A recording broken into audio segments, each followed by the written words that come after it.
లేదు. దేవుని యొక్క వాక్యాన్ని వినడంలో మనం సమయాన్ని కేటాయిద్దాము. మనందరం కలిసి వాక్యాన్ని నేర్చుకుందాము. ఏదో నేను నిలబడి చెప్పినంత మాత్రాన నాకు బాగా తెలుసు, మీకు తక్కువ తెలుసు, లేకపోతే నాకు అవసరము మీకు అవసరము నాకు అవసరం లేదని కాదు. దేవుని యొక్క వాక్యం దగ్గరికి వచ్చేసరికి అందరం కూడా నేర్చుకోవాల్సిన వాళ్ళమే, తెలుసుకోవాల్సిన వాళ్ళమే. కాబట్టి పరిస్థితులు కొంచెం డిఫికల్ట్గా ఉన్నాయి. మీరు కాన్సన్ట్రేషన్ వాక్యం మీద పెట్టండి. మనందరం కలిసి వాక్యాన్ని ధ్యానం చేసుకుందాము. 2వ అధ్యాయము 11, 12 వచనాలు బైబిల్ మీరు చూడండి. ప్రియులారా, మీరు పరదేశంలో యాత్రికులై ఉన్నారు గనక ఆత్మకు విరోధముగా పోరాడు శరీర కార్యములను విసర్జించి అన్యజనులు మిమ్మును ఏ విషయంలో దుర్మార్గులను దూషింతురో ఆ విషయంలో వారు మీ సత్క్రియలను చూసి వాటిని బట్టి దర్శన దినమున దేవుణ్ణి మహిమపరచునట్లు వారి మధ్యను మంచి ప్రవర్తన గలవారై ఉండవలనని మిమ్మును బతిమాలు కొనుచున్నాను. ప్రార్థన. జీవముగల తండ్రి, మరొకసారి మిమ్మల్ని గణపరుస్తూ మా హృదయముల్లో మీరు దేవుని ప్రేమనుంచారు. మా హృదయంలో ఉంచిన పరిశుద్ధాత్మని చేత అది మేము గుర్తించగలుగుతున్నాము. ఇప్పుడు మీ వాక్యం దగ్గరికి వచ్చాము. ఈ వాక్యాన్ని మేముగా అర్థం చేసుకోలేము. ఇది మా యొక్క మనసులకు, మా ఆలోచనలకు మించినది. మీ పరిశుద్ధాత్మ సహాయము ఉంటేనే తప్ప ఇది అసాధ్యము. దయచేసి ఇక్కడున్న వారందరినీ, మమ్మల్ని అందరినీ కూడా ప్రభా మీ బిడ్డలుగా మీరు మార్చుకున్నారు. ఇంకెవరైనా అలాంటి పరిస్థితులు లేకపోతే, వాక్యాన్ని అర్థం చేసుకోలేని స్థితిలో ఉంటే వారి హృదయాలను ఈ సమయంలో వెలిగించండి. మీరు మాకు ఏం నేర్పించడానికి ఇష్టపడుతున్నారో అది మాకు నేర్చుకున్నట్లుగా సహాయం చేయండి. మమ్మల్ని ఏ విధంగా మీరు చూడాలని ఆశ కలిగి ఉంటున్నారో ఆ విధంగా మారడానికి మీ వాక్యంలో నుంచి మాకు జ్ఞానాన్ని నేర్పించండి. ఈ సమయానంతటి మీ హస్తగతంలో ఉంచుకోమని యేసు నామములో ప్రార్థిస్తున్నాం తండ్రి, ఆమేన్.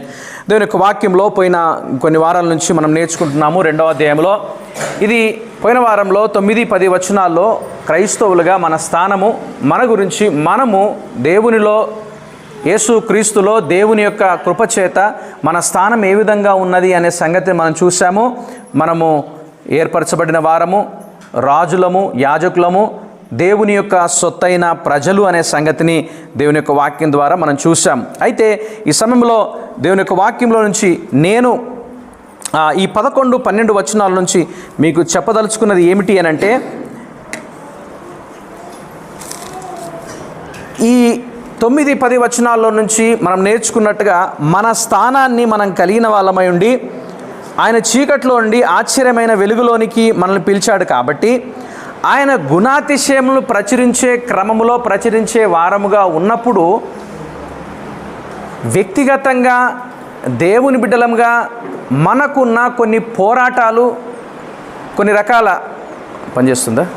ఓకే.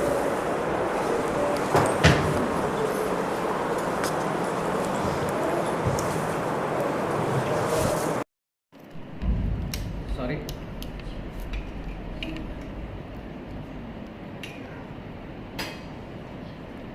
వ్యక్తిగతంగా మన యొక్క పోరాటము, మన యొక్క విధానం అనేది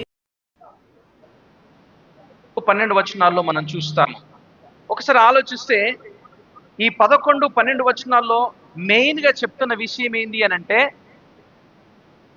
మనము క్రీస్తు సంబంధికులముగా దేవునికి సంబంధించిన వారంగా ఉన్నప్పుడు మనకు మెయిన్గా నేర్పిస్తున్న విషయం ఏంటంటే, 2 రకాల పోరాటాలు ప్రతి ఒక్కరికి ఉంటాయి.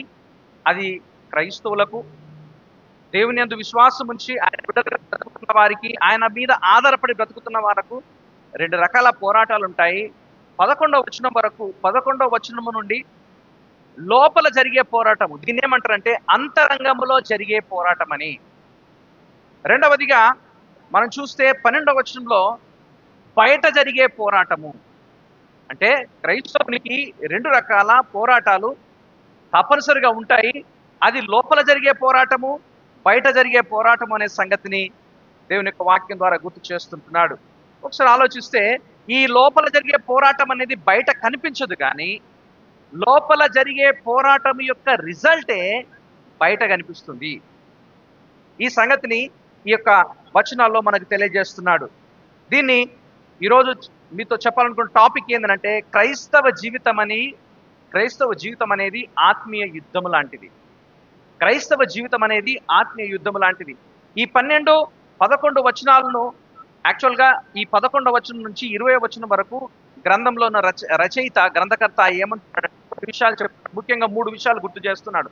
ఒకటి, ఈ 11, 12 వచనాల్లో మనము యాత్రికులము పరదేశులం అనే సంగతి గుర్తు చేస్తూ 13 నుంచి 17 వచనాల్లో మనము ఈ లోకములో ఒక పౌరులుగా, దేవుని బిడ్డలుగా, పౌరులుగా అంటే ఈ లోకానికి లేకపోతే ఈ గ్రామానికి ఈ దేశానికి సంబంధించిన పౌరసత్వం.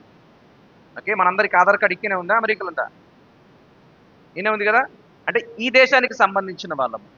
ఓకే, మనము యాత్రికులు పరదేశులమైనప్పటికీ కూడా మనం పరలోక పౌరులము, ఈ లోకములో ఈ దేశానికి ఈ రాజ్యానికి సంబంధించిన వాళ్ళం అనే సంగతి. 18 నుంచి 20 వచనాల్లో మనందరం కూడా పని వాళ్ళమే, ప్రతి ఒక్కరు కూడా పని చేసే వాళ్ళమే. దీని యొక్క అర్థం ఏంటంటే ప్రతి ఒక్కరు కూడా ఇంకొకరికి జవాబు చెప్పేవారుగా, కేవలము అధికారికి ఎంప్లాయ్ చేసేవాడు మాత్రమే కాదు, కానీ యజమానికి పని చేసేవాడు మాత్రమే జవాబు చెప్పేవాడుగా ఉండడం కాదు, కానీ లోకంలో జీవిస్తున్న ప్రతి ఒక్కరు కూడా ఇంకొకరికి జవాబు చెప్పేవారుగా ఉండాలి. బహుశా అనొచ్చు, నేనే అధికారిని, నా దగ్గరనే 100 మంది పనిచేస్తున్నారు, నేను ఎవరికి జవాబు చెప్పాల్సిన అవసరం లేదంటే బైబిల్ చెప్తుంది, మీరు మీ పని వారికి ప్రభువులైనట్టుగా ఉండకుండా, నీకంటే పైన ఆయన ఉన్నాడు ప్రభువు, ఆ ప్రభువును మీ దృష్టిలో పెట్టుకొని, ఆయన మీ అధికారి అని దృష్టిలో పెట్టుకొని జ్ఞానముతో మీ దగ్గర పనిచేస్తున్న వాళ్ళతో మీరు జ్ఞానంగా, ప్రేమతో, సహనంతో ఉండమని చెప్తున్నాడు. అంటే ఈ 3 విషయాలు ఇక్కడ గుర్తు చేస్తున్నాడు. దేవుని చిత్తమైతే ఈ రోజు మనం యాత్రికులము పరదేశులం అనే సంగతి, ఆ తర్వాత మనం పరలోక సంగతి, ఆ తర్వాత దేవుని చిత్తమైతే అటొచ్చే వారంలో 17 నుంచి 20 వచనం వరకు మన పనితీరు ఏ విధంగా ఉండాలి, మనం ఏ విధంగా ఒకరి కొరకు నిమిత్తము ఒకరికి ఒకరము జవాబు చెప్పే వారంగా ఉండాలి, ఏ విధంగా ఉండాలనే సంగతి మనం చూడబోతున్నాం. అయితే ఇక్కడ ఆలోచిస్తే ఈ వచనాల్లో ముఖ్యంగా మనము మన క్రైస్తవ జీవితంలో ఈ ఆత్మీయ యుద్ధములో ఒకటి అంతరంగ యుద్ధము, రెండవది బాహ్య యుద్ధము, బయట కనిపించేది. అంతరంగ యుద్ధం గురించి మాట్లాడుతూ, అంతరంగ పోరాటం గురించి మాట్లాడుతూ, ఇంటర్నల్ కాన్ఫ్లిక్ట్ కోసం మాట్లాడుతూ ఏ మాటతో ప్రారంభిస్తున్నాడు అంటే 2వ వచనంలో 11వ వచనంలో ప్రియులారా అని చూస్తాం.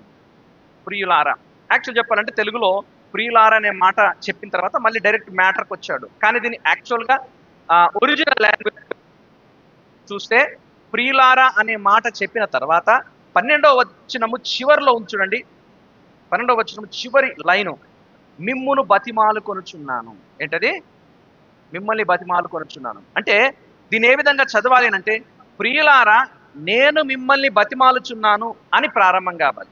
దీన్ని ఆలోచిస్తే ప్రియులారా అనడానికి గల కారణం ఏంటంటే, యేసుక్రీస్తునందు విశ్వాసం ఉంచిన వారందరూ కూడా దేవునికి ప్రియమైన వారు. అంత మాత్రమే కాదు, ఒకరికి ఒకరం కూడా క్రీస్తులో ప్రియమైన వారము, సహోదరి సహోదరులము. ఇది క్రీస్తునందు నమ్మిక ఉంచటం ద్వారా, ఆయన బిడ్డలుగా మార్చబడడం ద్వారా ఈ పదం అనేది ఒక అర్థవంతంగా దేవుణ్ణి సంభాషిస్తున్నప్పుడు, దేవుడు నిన్ను చూస్తున్నప్పుడు, ఒక క్రైస్తవులంగా దేవుని బిడ్డలుగా ఒకరికి ఒకరు మనం సంభాషణ చేస్తున్నప్పుడు ఈ విషయాన్ని దృష్టిలో పెట్టుకోవాలి.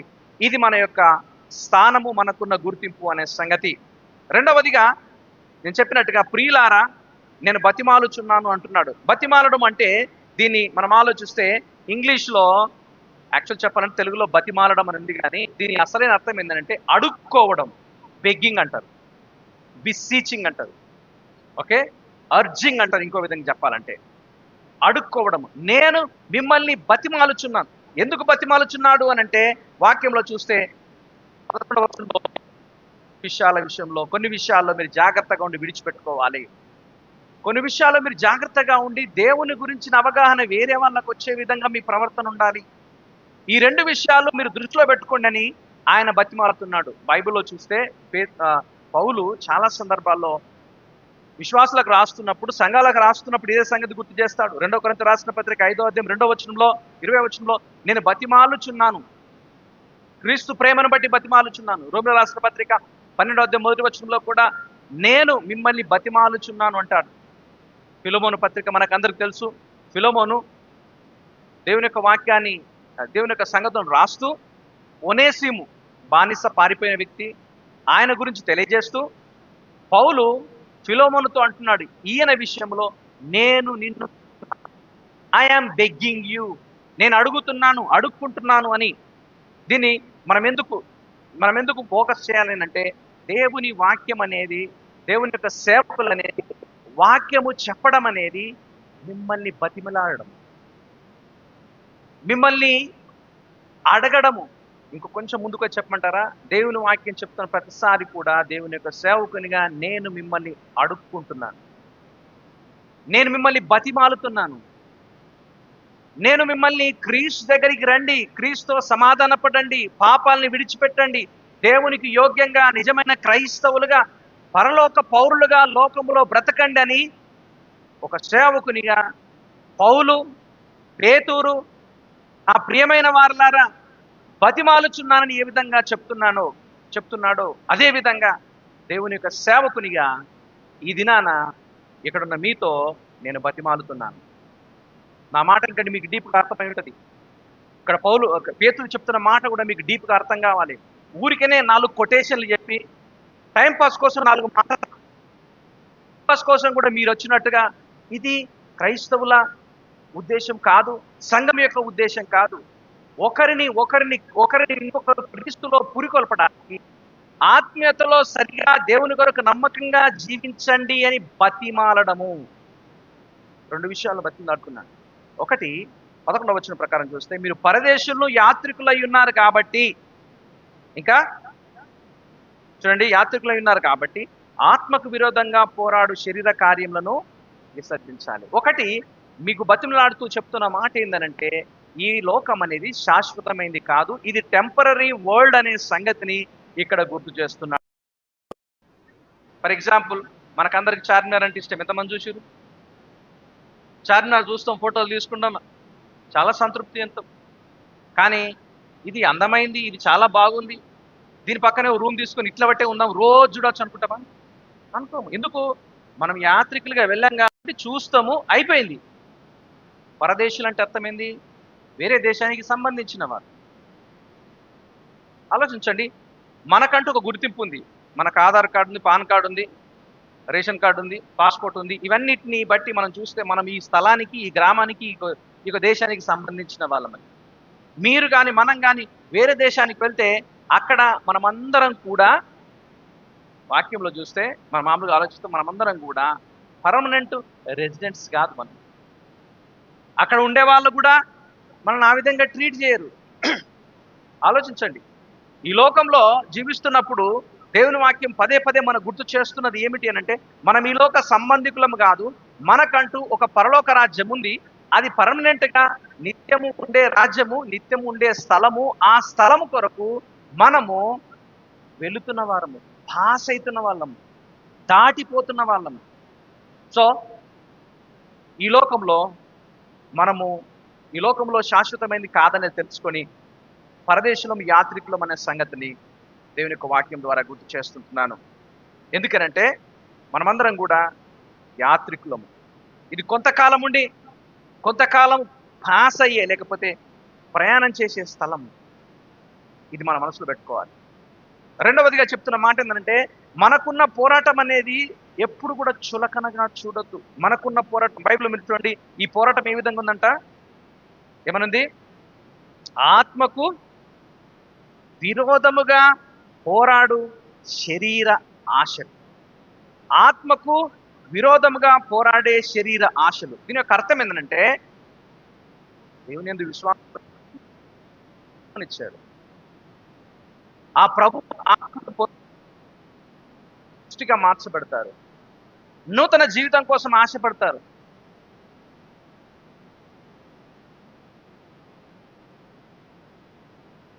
వీరికి చెప్తున్న మాట ఏమిటి అంటే, ఈ ఆత్మకు, ఈ శరీరానికి పోరాటం అనేది ఎప్పుడు జరుగుతుంది? దీన్ని ఏమంటారంటే,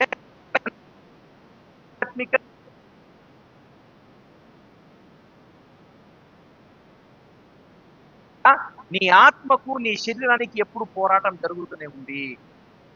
నువ్వు ఉదయం లేచి ప్రార్థన చేయ,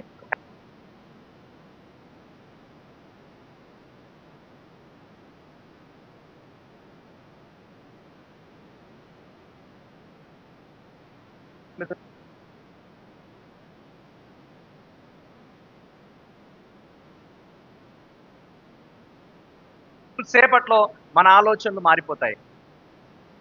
ఆలోచనలు గమనించండి. ప్రార్థన చేయడం అంటే ఒక పోరాటం. బైబుల్ చదవడం అంటే కూడా ఒక పోరాటమే. 2 పేజీలు చదవడగానే యాస్టకొస్తది, నిద్రొస్తది, రకరకాలుగా ఆలోచిస్తాము. కానీ గంట సేపు ఫోన్ చూసినా, గంట సేపు సినిమాలు చూసినా యాస్టకొస్తదా? దేవుని గురించి మాట్లాడడానికి అసలు పదాలే రావు. మొన్న దేవుని యొక్క సేవకుడు చెప్పినట్టుగా ప్రార్థన చేసినప్పుడు మనకు పదాలే రావు. మనతోటి మాట్లాడమను. ఇచ్చుండదు, పచ్చుండదు. పనికిరాని అన్ని కూడా పోతూనే ఉంటాయి. ఆలోచించండి. ఇదంతా పోరాటం. ఈ పోరాటంలో ఎక్కువగా ఎక్కడ గెలుస్తున్నాం? ఆత్మ గెలుస్తుందా? శరీరం గెలుస్తుందా? ఆత్మకు శరీరానికి జరిగే ఈ పోరాటము ఎప్పటికి ఉండేది.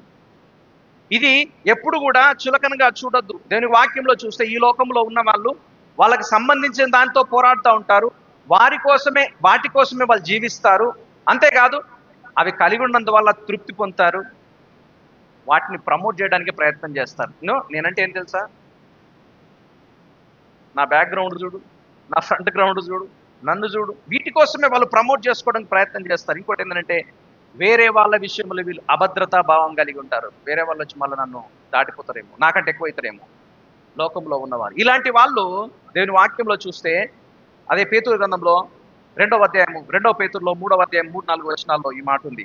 అలాంటి వాళ్ళు ఏం చేస్తారంటే దేవుణ్ణి హేళనగా చేస్తారంట. 3-4 వచనాలు. అంత్య దినములలో అపహాసకులు అపహసించుచు తమ స్వకీయ దురాచల చొప్పున నడుచుకొనుచు ఆయన రాకడను గురించిన వాగ్దానం ఏమాయ్ పితరులు నిద్రించిన మొదలుకొని సమస్తము సృష్టి ఆరంభము నుంచి ఆరంభం ఉన్నట్టే నిలిచి ఉన్నదని చెప్పుకుంటూ వాళ్ళు హేళన చేస్తారు.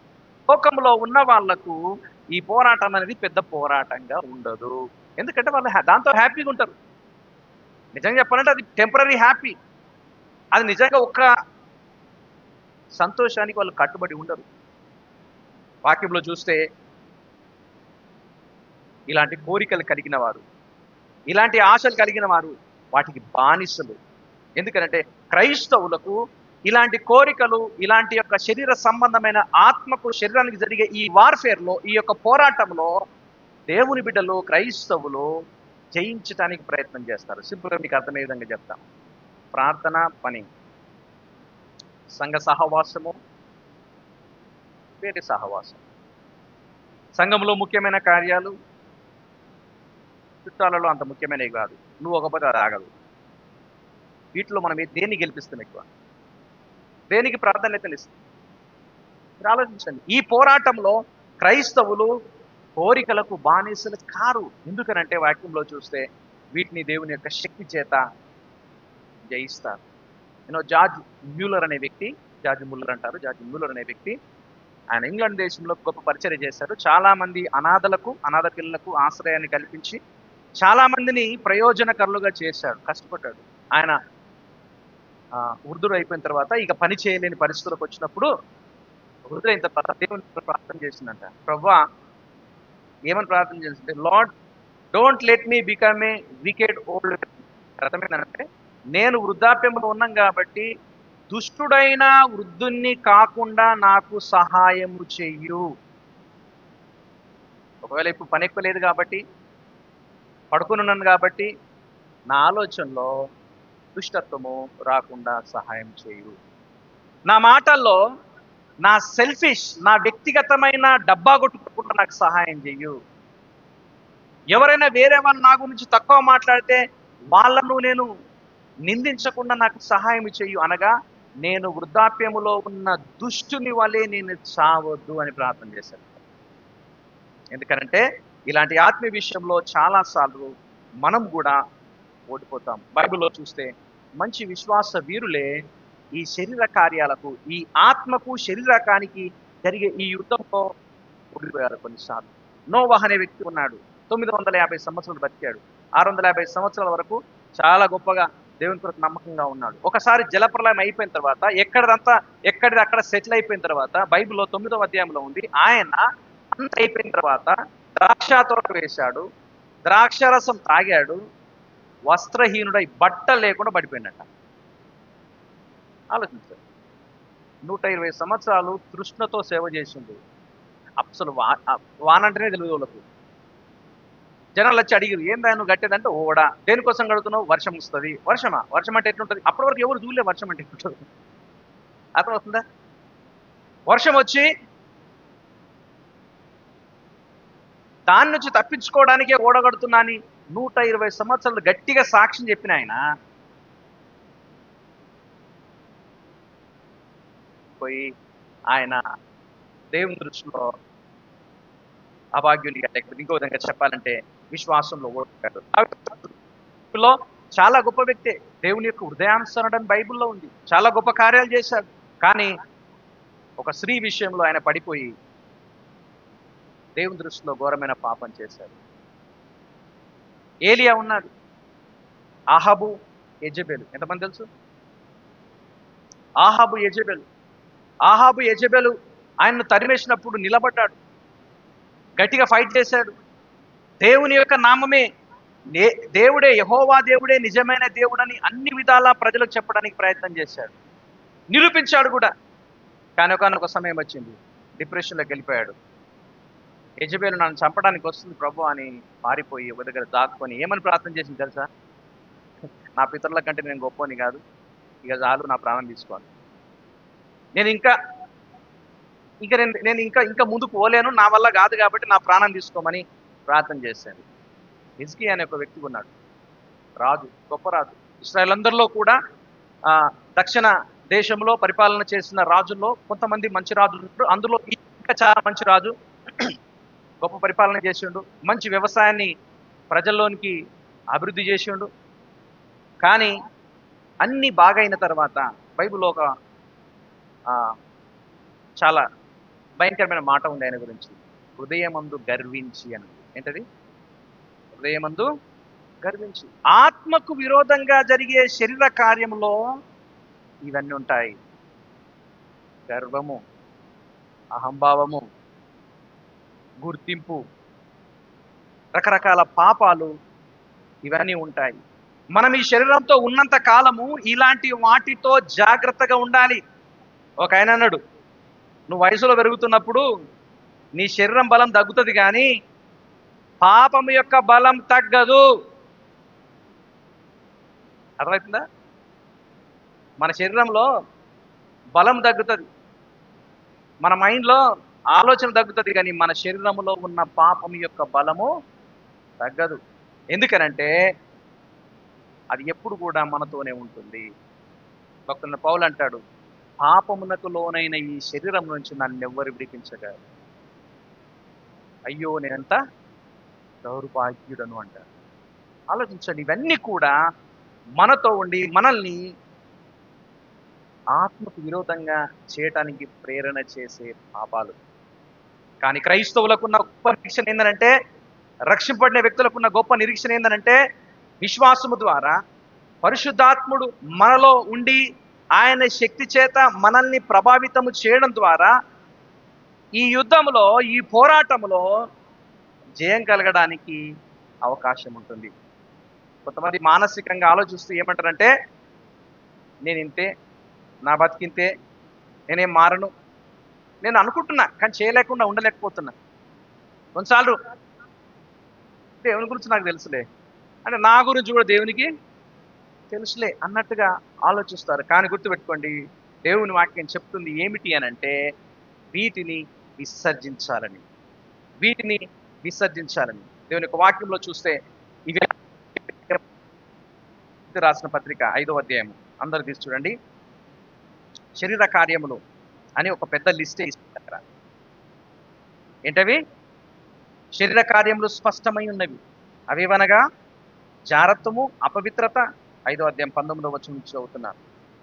ఓకే, జారత్వము, అపవిత్రత, కాముకత్వము, విగ్రహారాధన, అభిచారము, ద్వేషము, కలహము, మత్సరము, క్రోధములు, కక్షలు, భేదములు, విమతములు, అసూయలు, మత్తతలు, అల్లరితో కూడిన ఆటపాటలు. వీటిని గురించి మునుపు చెప్పిన ఇంకా చాలా ఉన్నాయి అన్నట్టు. ఓకే, వీటిని గురించి మునుపు చెప్పిన ప్రకారము ఇటు వాటిని చేయువారు దేవుని రాజ్యమును స్వతంత్రించుకున్నారని మీతో స్పష్టంగా చెప్తున్నారు. నా మాట ఆలోచించండి, నా మాట వినండి. ఇలాంటివి మనం దూరమేం కాదు వీటికి. బయట కనిపించే పాపాలు మాత్రమే బయట కనిపించాయి, మిగతా అన్ని కూడా లోపలే కనిపించేటి, లోపలనే ఉంటాయి. అసూయ ఎవరికైనా కనిపిస్తుందా? ద్వేషము, కోపము, మత్సరము, చెడమాటలు, చెడ్డ తలంపులు, ఇవన్నీ ఎవరికైనా కనిపిస్తాయి? ఎవరికి కనిపించాయి? లోపలనే లోపలనే. గుర్తుంచుకోండి, మీరు గుర్తించినా గుర్తించకపోయినా ఇవన్నీ ప్రతిరోజు మనము స్ట్రగుల్ అయ్యేటియే. మీరెంత పరిశుద్ధులో నాకు తెలియదు, కానీ నేను ప్రతిరోజు వీటితో పోరాడుతూనే ఉంటా. అసూయ, ద్వేషము, కోపము, అనాలోచితమైన వీటితో ప్రతిరోజు కూడా నా హృదయంలో, నా జీవితంలో యుద్ధం జరుగుతూనే ఉంటది. పౌలు అంటాడు, పౌలుతో కలిసి నేను కూడా అంటాను, అయ్యో నేనెంత దౌర్భాగ్యం, వీటి నుంచి నన్ను ఎవడు విలిపించగలడు? భయంకరమైన విషయం ఏంటంటే కంటిన్యూగా ఇలాంటివి చేస్తూ ఉంటే నువ్వు క్రైస్తవుడు అనడానికి గుర్తింపు ఏమి లేదు. చివరిలో చూసినట్టుగా అలాంటి వారు దేవుని రాజ్యమును స్వతంత్రించుకోవడానికి యోగ్యులు కాదు. పోషణ అనొచ్చు, ఇవన్నీ ఉంటే మరి దేవుని రాజ్యానికి ఏ విధంగా వెళ్తామంటే, గుర్తుంచుకోండి, ఇవన్నీ నీలో ఉన్నది కాబట్టి దేవుని మీద పూర్తిగా ఆధారపడతావు, పరిశుద్ధాత్మల మీద పూర్తిగా ఆధారపడతావు, ప్రతిదినం ఒప్పుకుంటావు, పశ్చాత్తాపడతావు, ప్రతిదినము దేవుని యొక్క మాటల చేత పునరావృతం అవుతావు. మన స్నేహితుడు, చాలా మంచి స్నేహితుడు లోయిడ్ వాక్యం చెప్తూ ఏమంటారంటే, దేవుని వాక్యం అనేది ప్రతి 5 సెకండ్లకు ఒకసారి మనకు అవసరం. ఎందుకంటే ప్రతి 5 సెకండ్లకు ఒకసారి మనం, చెప్పండి, 5 సెకండ్లకు ఒకసారి మనం మర్చిపోతాం.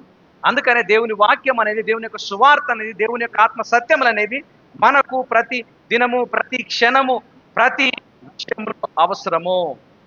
దేవుని సంబంధిగా జీవించుటకు చెప్తున్న మాట, యాత్రికులము, పరదేశులమని గుర్తించాలి. మనలో అంతరంగ పోరాటం ఉన్నదని, ఆ పోరాటాన్ని విడిచిపెట్టడానికి, విసర్జించడానికి దేవుని యొక్క సహాయం కావాలని తెలియజేస్తూ ఉంటున్నాడు. మొట్టమొదటిగా అంతరంగ పోరాటం. ఇది మనందరం కూడా చాలా సీరియస్గా తీసుకోవాలి. ఇది ఊహ కాదు, ఓకే, ఇది ఒక ఇమాజినేషన్ కాదు, ఇది రియల్ లైఫ్, రియల్ థింకింగ్. మీరు ఎప్పుడైనా ఆలోచించారా? చాలా చింతలో ఉంటాము, దేవుని దయ వల్ల నిద్రిస్తాడు, పడుకోవడానికి సమయం ఇస్తాడు, పడుకుంటాము. మరి పొద్దున లేవగానే ఫస్ట్ థాట్ ఏదో వస్తుంది, అదే, మళ్ళీ అదే వస్తుంది.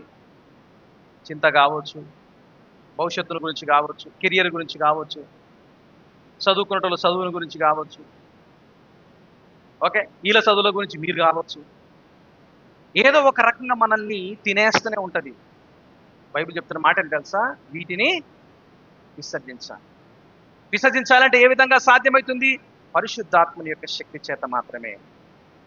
మన సొంతగా మనం చేయలేము, ఓకే, మన సొంతగా మనం వాటిని జయించలేమని ఈ మాట యొక్క అర్థము. రెండవదిగా, ఒకటి అంతర్యుద్ధము, రెండవదిగా 12వ వచనంలో చూస్తే బాహ్య యుద్ధము, లేకపోతే బాహ్య పోరాటం, బయట కనిపించే పోరాటం, ఎక్స్టర్నల్ కాన్ఫ్లిక్ట్, బయట కనిపించే పోరాటం. గమనించండి, బయట కనిపించే పోరాటం గురించి మాట్లాడుతూ 12వ వచనం అంటున్నాడు, అన్యజనులు అని మాట్లాడుతున్నాడు. ఏంటది? అన్యజనులు. దీని యొక్క అర్థం ఏంటంటే, మీరు ఈ లోక సంబంధులు కాదు. వాళ్ళు ఎవరైతే మిమ్మల్ని చూస్తున్నారో, ఎవరైతే మిమ్మల్ని పరిచయం చేస్తున్నారో వాళ్ళు, అంటే దీని యొక్క అర్థం ఏంటంటే, క్రైస్తవులు కాని వారు, దేవుని యొక్క భయము లేని వారు, దేవునికి నిజంగా విలువ ఇవ్వని వారు. ఈ మాట యొక్క అర్థాన్ని 2వ అధ్యాయం 12వ వచనంలో, 3వ అధ్యాయం 2వ వచనంలో కూడా భర్తల గురించి, భార్యల గురించి మాట్లాడుతూ, భార్యలు భక్తిగా ఉన్నారు, భర్తలు భక్తిగా లేరు, భార్యలు సంఘానికి వస్తున్నారు, భర్తలు సంఘానికి వస్తలేరు, వాళ్ళను అన్యులు, అవిధేయులు అనే పదంతో వాడుతుంటున్నాడు. దయచేసి గమనించండి, క్రీస్తును నమ్మని వారు అన్యులు, అంటే దేవుని యొక్క వాక్యానికి విలువ ఇవ్వని వారు. అన్యులు ఏం చేస్తున్నారంట? 12వ వచనంలో, మిమ్మును ఏ విషయములో దుర్మార్గులని దూషిస్తున్నారు. గమనించండి, మీరు ఈ లోక సంబంధులు కాదు, ఫస్ట్ థింగ్. ఎందుకంటే లోకంలో దూషించే వాళ్ళు ఉన్నారు. రెండవది, వాళ్ళతో మీకున్న సంబంధం ఏంటంటే, మీ పట్ల వాళ్ళకున్న ఆలోచన ఏంటంటే, వాళ్ళు ఎలా స్పందిస్తున్నారు అనంటే, ఏ విషయములో మిమ్మల్ని ఏ విధంగా చెప్తున్నాడు? దుర్మార్గులని దూషిస్తున్నారు. నిజంగా చెప్పమంటారా? క్రైస్తవులు కాని వారు, క్రైస్తవులైన వాళ్ళను ఏం పేరు పెట్టారు తెలుసా? చెప్పండి, ఏమని? దుర్మార్గులు. అన్యులైన వారు, క్రైస్తవులు కాని వారు, క్రైస్తవులను ఏమని పిలుస్తున్నారు ఆ రోజుల్లో అంటే దుర్మార్గులు. ఈవిల్ డూయర్స్ అని ఇంగ్లీష్లో. దుర్మార్గులు అనగా చాలా దుర్మార్గం పనులు చేసేటోళ్ళు. ఎవరిది? క్రైస్తవులు. ఎందుకు దుర్మార్గులా పిలిచారంటే ఈ విషయాన్ని గురించి చదువుతా ఉన్నప్పుడు నేను బాగా ఆలోచింపజేసి చాలా విషయాలు వచ్చినాయి. ఏం తెలుసా? మొదటి శతాబ్దంలో ఉన్న క్రైస్తవులు ఏ విషయాల్లో నిందింపబడ్డారు, ఏ విషయాల్లో లోకంలో ఉన్న వాళ్ళు వీళ్ళని ఏ విధంగా చూశారు అని అంటే కొన్ని కారణాలు ఉన్నాయి. మొట్టమొదటిగా సీజర్, కైసరు అధికారి ఉన్నాడు, చక్రవర్తి. ఆ రోజుల్లో ఉన్న ప్రాక్టీస్ ఏంటంటే ఎవరైతే అధికారంలో ఉన్నాడో ఆ వ్యక్తినే పూజించాలి. దాని అర్థం ఏంటంటే ఆ వ్యక్తి ఫోటోనే మీ ఇంట్లో ఉండాలి, ఆయనకే నువ్వు పూజ చేయాలి, ఆయనే దేవుడు. మరి క్రైస్తవులైన వారు అది పాటిస్తారా? బైబిల్ చెప్తున్న మాట, నేను తప్ప మీకు వేరే దేవుడు ఉండొద్దు. రెండవదిగా మీరు ఏ దేవునికి ఏ విగ్రహానికి తల వంచొద్దు, సాగిలపడద్దు. కైసరును పూజించినందువల్ల వీళ్ళను దుర్మార్గులను పిలిచారు. అంత మాత్రమే కాదు, అన్య దేవతలకు అన్య దేవాలయాలకు వీళ్ళు బందైనందువల్ల వీళ్ళ లాంటి వాళ్ళు చాలా మంది బంద్ అవుతున్నారు కాబట్టి, వెళ్ళకుండా ఉంటున్నారు కాబట్టి ఆ దేవాలయాల్లో లావాదేవీలు ఆగిపోయినాయి, రాబడి తగ్గిపోయింది, సంఖ్య తగ్గుతుంది. దాన్ని బట్టి క్రైస్తవులను హింసించడము, దూషించడము ప్రారంభించారు. అంతేకాదు క్రైస్తవులు రోమా ప్రభుత్వానికి వాళ్ళు సహకరించలేదు. వాళ్ళు చేసే అన్యాయపు పనుల్లో వీళ్ళు చేతు కలపలే, ప్రశ్నించరు. దానికి వీళ్ళను దుర్మార్గులను పిలిచారు. ఇంకో విధంగా చెప్పాలంటే చాలా మంది బహిరంగంగా ఆరాధన చేసుకో అవకాశం లేదు కాబట్టి చిన్న చిన్న గుంపులుగా ఇళ్లలో దేవుణ్ణి ఆరాధించడం ప్రారంభించారు. మీరు దొంగతనంగా వేరే దేవుణ్ణి ఆరాధిస్తున్నారని వాళ్ళను నిందించారు. ఇంకో విషయం ఏంటంటే అసలైన దేవుణ్ణి మీరు ఆరాధిస్తలేరు కాబట్టి మీరు నాస్తికులు, దేవుడిని నమ్మని వారు అని వాళ్ళ మీద నిందేశారు. ఆలోచించండి. అంత మాత్రమే కాకుండా ఆ రోజుల్లో 177వ సంవత్సరంలో, మొదటి శతాబ్దంలో, 2వ శతాబ్దంలో క్రైస్తవులకు ఇచ్చిన ఇంకో చెడ్డ పేరు ఏంటంటే దుర్మార్గులను ఎందుకు పిలిచారంటే చిన్నపిల్లల్ని వీళ్ళు బలిస్తున్నారని ఒక రకమైన వార్త ప్రజల్లోకి వెళ్ళిపోయిందంట. ఇంకా అందరికీ బాగా ఆలోచింపజేసే విషయం ఏంటంటే రొట్టె ద్రాక్షరసం తీసుకొని ఇది నా శరీరము, ఇది నా రక్తం అని ప్రభు చెప్పిండు కదా.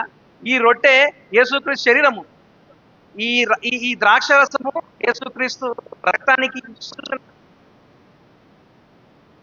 దీని రక్తం తాగుతారు కాబట్టి మీరు నరమాంస భక్షకులైన వాళ్ళకి పేరు పెట్టారు, మీరు మాంసం తింటున్నారని పేరు పెట్టారు.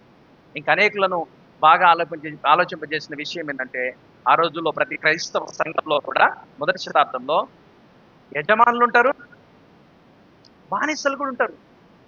క్రీస్తు నమ్ముకున్న తర్వాత యజమానులు బానిసలనే తారతమ్యం లేదు, వారి డ్యూటీలు వాళ్ళు చేయాలి. కానీ ప్రతి ఒక్కరు క్రీస్తులోకి రావాలి. భయంకరమైన విషయం ఏంటంటే ఇక్కడ యజమానుడు, అక్కడ బానిస, ఇద్దరు కలిసి కూర్చుంటారు. ఎంత భారమైందో కదా. అంటే బానిసలకు స్వేచ్ఛనిస్తూ, బానిసలు ఉండేది ఊరు బయట, బానిసలు చేసే పని ఆ పని, కానీ వాళ్ళను కూడా సమానులని, వాళ్ళను కూడా సంఘానికి రప్పిస్తూ, వాళ్ళను కూడా యజమానుల పక్కన కూర్చోబెడుతూ ఈ విధంగా చేస్తున్నారు. కాబట్టి మీరు మీ పద్ధతులు బాగలేవని వాళ్ళని ఎంతగానో నిందించారు. మీరు ఆలోచించండి, ఏ విషయంలో మిమ్మల్ని దుర్మార్గులని దూషిస్తున్నారు. ఇట్లాంటి విషయాలను బట్టి క్రైస్తవులను దుర్మార్గులు అనే పేరు ఆ రోజుల్లో పెట్టారు. దయచేసి ఆలోచించండి, ఏ విషయంలో మిమ్మల్ని దుర్మార్గులను దూషిస్తున్నారో కింది పదం చదవండి. ఆ విషయాల్లో వాళ్ళు నీ సత్క్రియలను చూసి, అక్కడ ఆపి ఒక 2 లైన్లు ఆఫ్ చేసి మీ సత్క్రియలను చూసి మంచి ప్రవర్తన అని చూస్తాం. మీ సత్క్రియలను చూడాలి వాళ్ళు, మీ యొక్క మంచి ప్రవర్తన కూడా చూడాలి. ఆలోచించండి.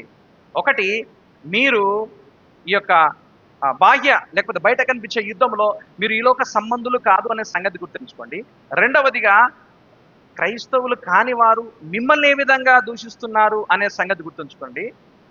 మూడవదిగా క్రైస్తవులకు దేవుడు లేకపోతే ఆజ్ఞాపిస్తున్న విషయం ఏంటంటే మీ సత్క్రియలను చూసి, మీ మంచి ప్రవర్తన చూసి వాళ్ళు ఏం చేయాలంట చదవండి.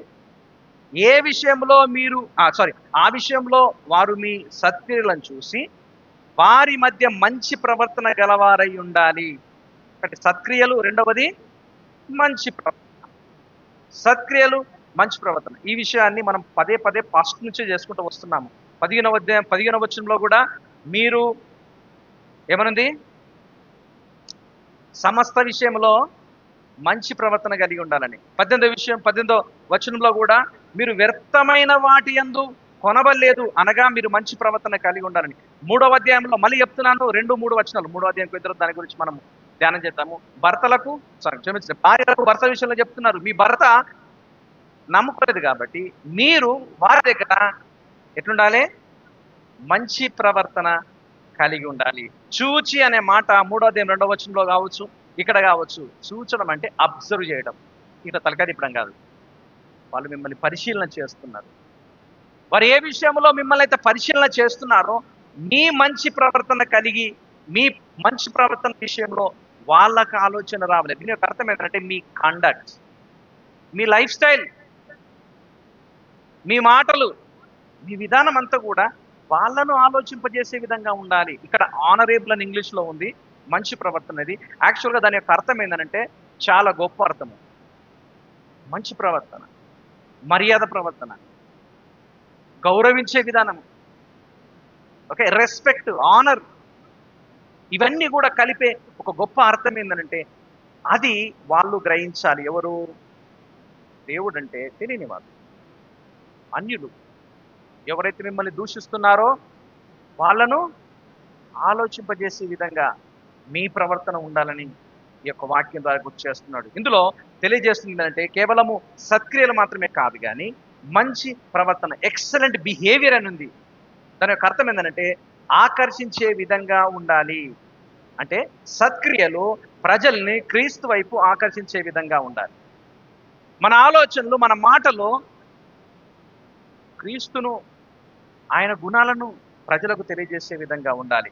ఒక విధంగా చెప్పాలంటే బైబిల్తో పోలిస్తే మన ప్రవర్తన చాలా చిన్నది. బైబిల్కి అంత శక్తి ఉంది, కానీ ప్రాక్టికల్గా ఆలోచిస్తే బైబిల్ కంటే ముందు జనాలు మనల్ని చదువుతారు. ఎంతమందికి అర్థమైన మాట? బైబిల్ చదవడానికంటే ముందు జనాలు మనల్ని చదువుతారు. ఒక ఆయన అన్నాడు, ఏమని తెలుసా?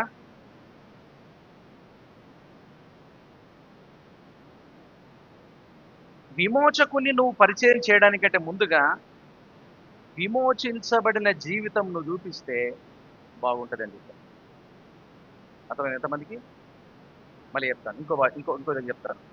క్రీస్తు గురించి నువ్వు ఎక్కువగా మాట్లాడము, క్రీస్తు గురించి పాటలు పాడము, క్రీస్తు గురించి నువ్వు ప్రార్థన చేయడం కంటే, అది చేయడం మంచిదే, కానీ నువ్వు ప్రకటించడం కంటే ఆ క్రీస్తును నీ జీవితంలో చూపిస్తే అది ఎంతో బాగుంటుంది అని. మెకాథర్ ఈ విషయాన్ని గురించి మాట్లాడుతాను. ఏమంటే ఆయన ప్రసంగం చేస్తూ ఒక వారం ముందు వాళ్ళ సంఘంలో ఉన్న ఒక ఆయన లాయరు, ఆ లాయర్లు ఉంటారు కదా, వాళ్ళందరితో కలిసి భోజనం చేస్తున్నప్పుడు ఆయన ఒక లాయర్ను వాళ్ళ సంఘానికి ఆహ్వానించినట. ఆహ్వానించబడిన ఆయన ఏంటంటే, నేను మీ సంఘానికి రాను, ఆ సంఘానికి నేను రాను. ఎందుకనంటే ఆ సంఘంలో చాలా పెద్ద కరప్టెడ్ లాయర్ ఉన్నాడు అన్నమాట. కరప్టెడ్ అని తెలుసు కదా, చాలా చెడ్డ లాయరు ఆ చర్చికి పోతాడు. ఆ చెడ్డ లాయరు ఆ చర్చికి పోతాడు కాబట్టి ఆ చర్చికి నాకు రావడానికి ఇష్టం లేదు అన్నమాట. ఈ విషయం మెకాథర్కి తెలిసింది. వారమంతా చాలా బాధపడ్డాట. సండే రోజు చెప్పినట్టు ఏం తెలుసా? ఆ చెడ్డ లాయర్ ఎవరో కానీ ఒకటి మారాలి, రెండవది అని చెప్పింది. ఏంటది? ఒకటి, ఆ చెడ్డ లాయర్ ఎవరో నాకు తెలియదు, ఎందుకంటే అక్కడ సుమారు 10,000 మంది వస్తారు. ఆ చెడ్డ లాయర్ ఎవరో తెలియదు, కానీ ఆ చెడ్డ లాయర్ ఒకటి పశ్చాత్తాపడాలి, రెండవది సంఘానికన్నా బంద్ కావాలి. పేరు బదనాం అవుతుంది, సంఘం పేరు బదనాం అవుతుంది.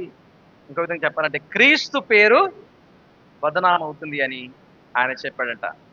ఒక నిమిషం ఆలోచించండి, మన ప్రవర్తన ఏ విధంగా ఉంది? మన బిహేవియర్ అనేది సంఘానికి, దేవునికి విలువ తెచ్చే విధంగా ఉందా, విలువ తీసే విధంగా ఉందా? నీ పక్కల గురించి మాట్లాడతలే, ఇప్పుడు నేను సన్నీ గురించి నేను మాట్లాడతలే. ఓకే, సన్నీ ప్రవర్తన ఎట్లుంది, స్కూల్ ఎట్లున్నాడు, చర్చిలో ఎట్లున్నాడు, నేను ఆయన గురించి కాదు, నా గురించి నేను మాట్లాడుకుంటున్నాను. నీ గురించి నువ్వు ఆలోచించాలి. పక్కల గురించి మానేయండి, ఫస్ట్ మన గురించి స్టార్ట్ చేద్దాం. మనల్ని మనం పరిశీలన చేసుకుందాం. నా ప్రవర్తన ద్వారా, నా మాటల ద్వారా, నా యొక్క ఆలోచనల ద్వారా సంఘానికి ఏమైనా బదనామవుతుందా?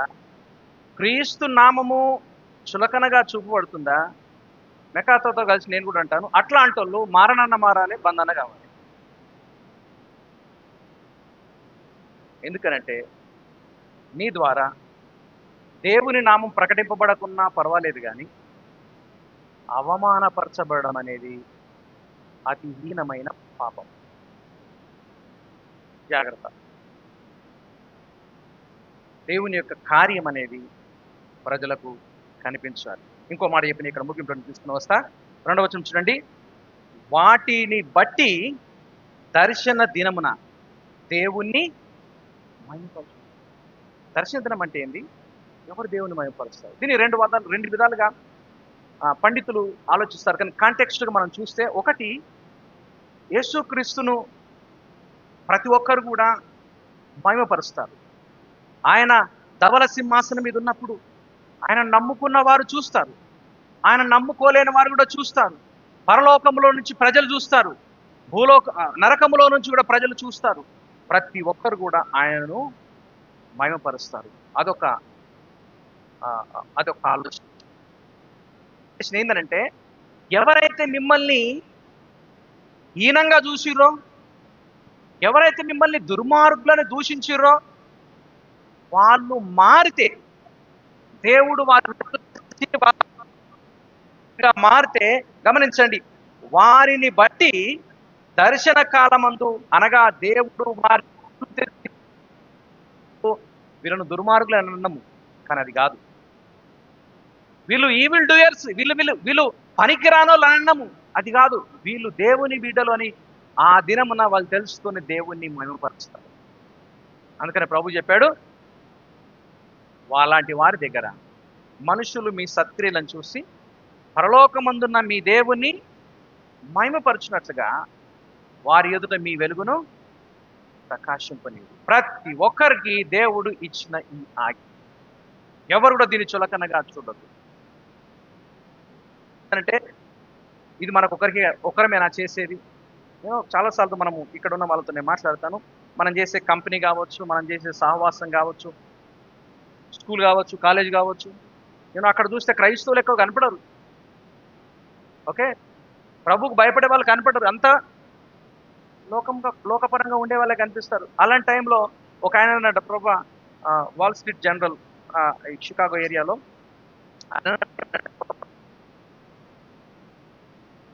100 మందిలో నేను ఒక్కనే క్రైస్తవు ఉన్నాయి, ఎట్లా సర్వైవ్ కావాలి నేను అంటే, వాళ్ళ పాస్టర్ చెప్పాడు. అంటే ఏమనంటే,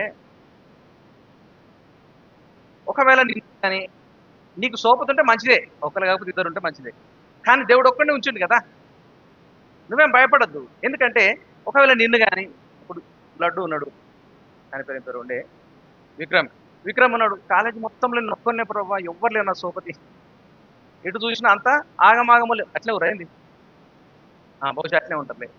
అలాంటి టైంలో నేను ఒక్కరిని ఎట్లుండాలి నీతిగా నిజాయితీగా, ఇది చాలా కష్టం ప్రభా అని ఒకవేళ నువ్వు అంటే, దేవుడు అంటారు, ఇప్పుడు నిన్ను ముఖ్యమంత్రిగా చేయిస్తా అని ఒకళ్ళు అంటారు. అప్పుడు ప్రభా నేను ఒక్కరిని ఎట్లుండాలి ముఖ్యమంత్రిగా అంటారా? నిన్ను నెక్స్ట్ సర్పంచం చేయాలని ఒకవేళ ఎవరైనా చేసిన, నేను ఒక్కనే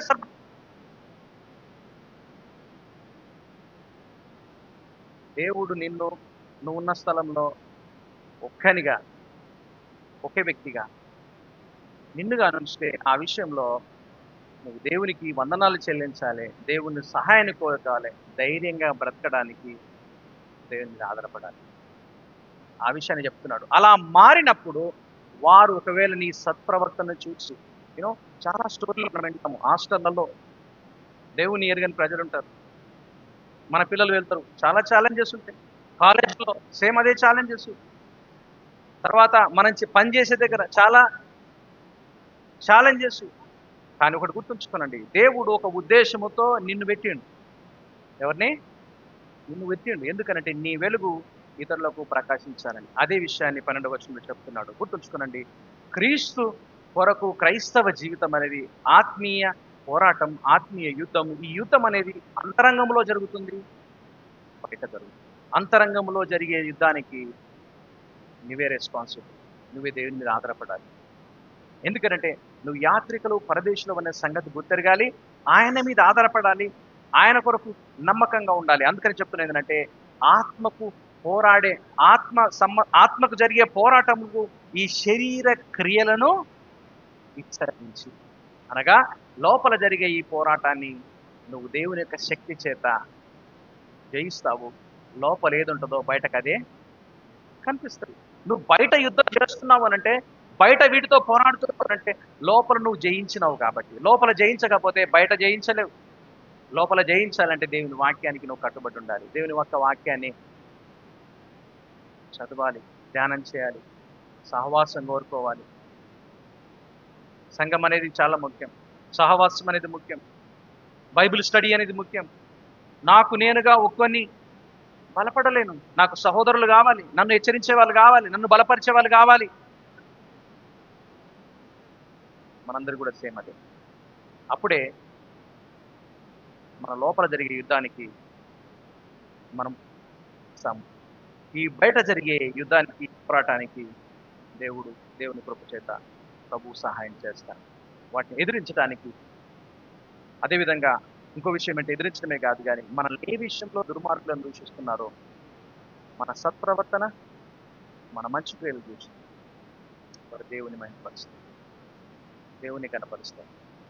ఒకవేళ ఇలాంటి పరిస్థితులు ఉంటే భయపడదు, దేవుని మీద ఆధారపడాలి. ఒకవేళ ఇలాంటి ఛాలెంజెస్ నువ్వు ఫేస్ చేస్తే దేవుని జ్ఞానం కొరకు నీ ద్వారా వేరే వారిని క్రీస్తులోనికి నడిపించడానికి ఆ పరిస్థితులను దేవుడు వాడుకుంటాడు.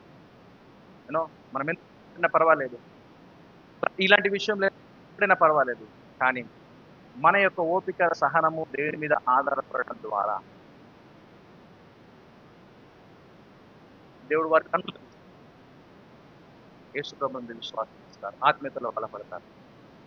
తోచ అనొచ్చు, ఇక్కడ అందరూ ఇక్కడ క్రైస్తవులు అన్నట్టే ఉన్నారు, మా చుట్టంతా క్రైస్తవులు అన్నట్టే ఉన్నారు, కానీ కొత్తగా తెలుసుకోవాల్సింది ఏం లేదు కదా అని అంటే, క్రైస్తవులకు కూడా ఒకవేళ క్రైస్తవులు అనే ఆలోచనలో, భ్రమలో కానీ ఉంటే రైట్, ఇలాంటి పరిస్థితి ద్వారా బహుశా సత్యాన్ని వాళ్ళకి ఇంకా పూర్తిగా అర్థమయ్యే విధంగా దేవుడు నిన్ను వాడుకుంటాడే.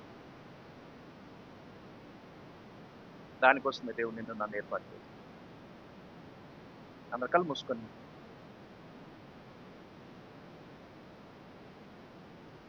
ఎవరు హిట్టుకుంటారు ఈ మనుషుల్లో, మీ హృదయాల్లో దృష్టిలో పెట్టుకోండి. ప్రతి ఒక్కరు కూడా ఇంతవరకు దేవుని వాక్యాన్ని మనం ధ్యానం చేస్తూ వచ్చాం. ముఖ్యంగా 11, 12 వచనంలో క్రైస్తవ జీవితము ఆత్మీయ యుద్ధం అని. ఈ ఆత్మీయ యుద్ధం మనముగా చేయలేము, అది మనకంత సామర్థ్యం లేదు. పరిశుద్ధాత్ముడు మనలో ఉండి నడిపిస్తేనే తప్ప. మనం ఓడిపోతామని బైబిల్లో లేదు, మనం గెలుస్తాము. శరీర క్రియల మీద గెలుస్తాము, ఆత్మకు జరిగే పోరాటంలో గెలుస్తాం, ఎందుకంటే పరిశుద్ధాత్మ మనలో ఉన్నాడు కాబట్టి. నేను కొన్ని ప్రశ్నలు ఈ సమయంలో మీతో మాట్లాడాలనుకుంటున్నాను. మొదటిగా, నిజంగా దేవుని కొరకు పోయిన వారమంతట్లో ఒక అర్థవంతమైన, ఆశీర్వాదమైన సంభాషణ నీ యువతను చేసినవా? ఏదో విషయాలు కాదు చెప్పేది, ఏదో మాటలు కాదు, నిజంగా దేవుని, క్రీస్తు కేంద్రీకృతమైన మాటలు, స్పష్టత, స్వచ్ఛత, పరిశుద్ధత నీ మాటల్లో, నీ సంభాషణలో కనిపించిందా? ఒకవేళ లేకపోతే ఈ సమయంలో పశ్చాత్తాపడు. నీ హృదయం నీకు తెలుసు, నీ మనస్సు నీకు తెలుసు. ఈ మాటల చెప్పి ప్రభుని హెచ్చరిస్తున్నాడు, ప్రశ్నిస్తున్నాడు. అర్థవంతమైన సంభాషణ పోయిన వారంలో, పోయిన నెలలో ఎవరితోనే గడిపావా?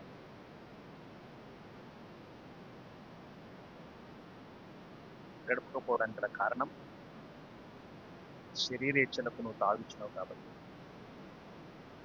ఆత్మీయ పోరాటంలో నువ్వు చాలా చులకనగా చూసినావు కాబట్టి అంత సీరియస్గా తీసుకో.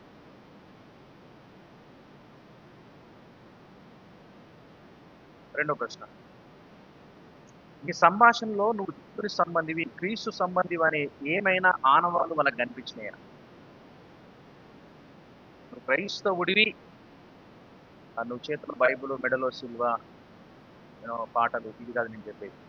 నిజంగా నిన్ను చూసినప్పుడు నువ్వు దేవుని సంబంధివి, క్రీస్తు రక్తము చేత కొనబడి కడగబడిన వ్యక్తి అనే సంగతి వాళ్ళు గమనించుకుంటా. గమనించకపోతే బహుశా మన సత్ప్రవర్తన సరిగా లేదు, మన బాహ్య పోరాటంలో ఓడిపోయాం, అలంకరించే విధంగా లేదు.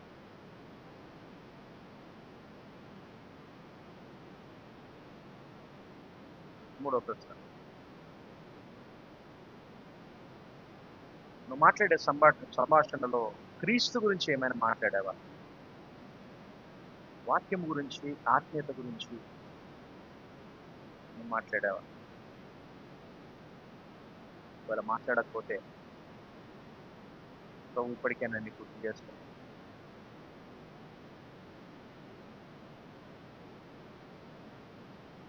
వాళ్ళు ఏ విషయంలో నిందిస్తున్నారు, దూషిస్తున్నారు? వాళ్ళ నోటి మాటల చేత దూషిస్తున్నారు, నీవు నీ ప్రవర్తన చేత దూషిస్తున్నావు, అంటే ఇంకేం లేదు, వాళ్ళకి నీకు తేడా ఏం లేదు. ఒకవేళ ఈ విధంగా ఉంటే ఇది నేను ప్రభు దగ్గరికి నేను రా, నీ పాపాలు ఒప్పుకో, దేవునితో సరైన సంబంధాన్ని కలిగి ఉండడానికి ప్రయాసపడు, నీ హృదయాన్ని ఆయనతో సరిపోచ్చు.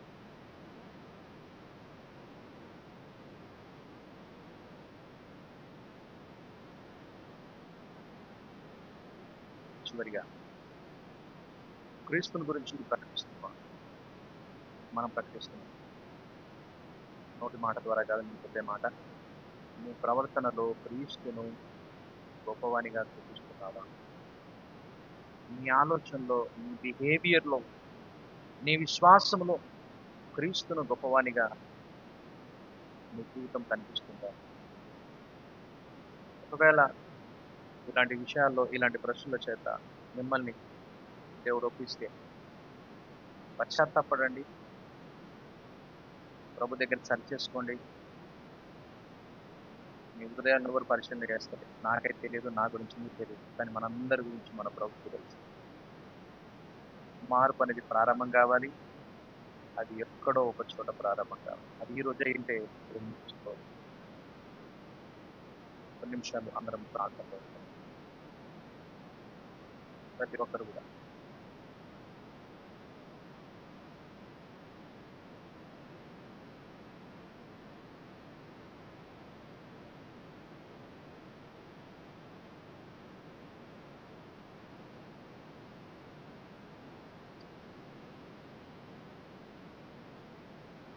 తండ్రి,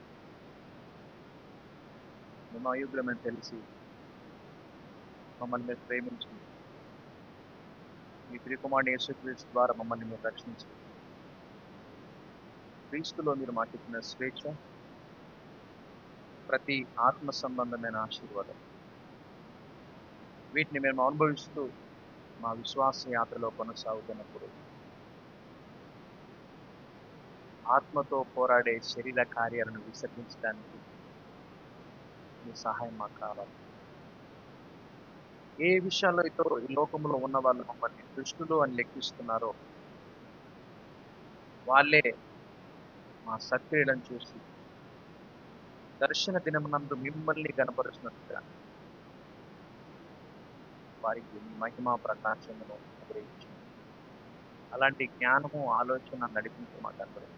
ప్రభువా, మీ ఎదుట ఒప్పుకోలేకపోతే మేము సమాధానంగా ఉండలేము, మీ ఎదుట పశ్చాత్తాపడకపోతే మా హృదయంలో భారం అనేది ఎప్పటికీ ఉండిపోతుంది.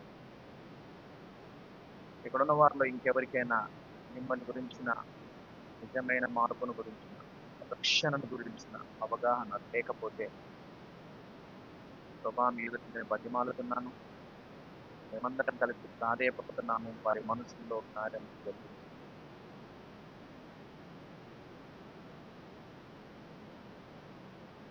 యేసు నామములో ప్రార్థిస్తున్నాము.